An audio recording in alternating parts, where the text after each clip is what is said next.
Ante a situación límite na ría de Muros en Noia, a confraría prepara o cese da campaña e o Concello reclama medidas urxentes e cambios no protocolo da presa do Tambre para frear o colapso do marisqueo.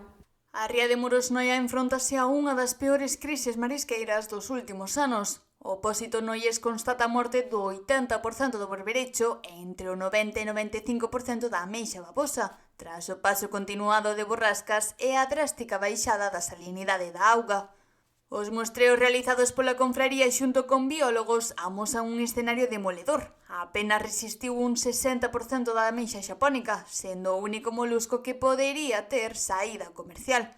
Dende o Concello de Noia, o concelleiro de Mar, Manolo Seijas, asegura que a situación era previsible e reclama actuacións estruturais. Nos vimos alertando nos últimos anos de que a situación no marisqueo estaba chegando a uns límites que non se podían tolerar e que necesitábamos de inversións de administracións públicas, non só de axudas, senón de inversión real para aumentar a produtividade da ría.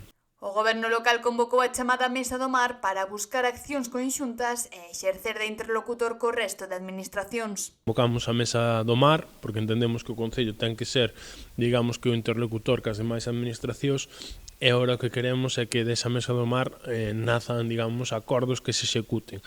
Entre as causas que sinalan está o protocolo de baleirado da presa do Tambre, ao considerar que a entrada masiva de auga doce reduce a salinidade e provoca mortalidade no berberecho.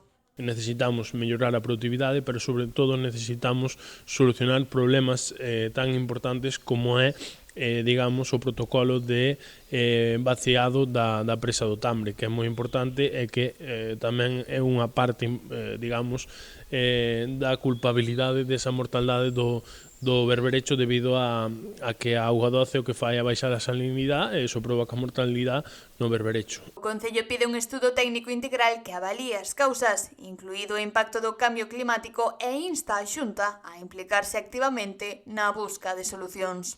Nós o que queremos é un estudio técnico que avale estas cuestións e que avale que temos que actuar de algún xeito integral na ría. Sona difícil, sona complicado, pero creo que temos que poñer as dúas administracións, sobre todo a Xunta de Galicia, que é a competente na materia, a traballar nesta solución.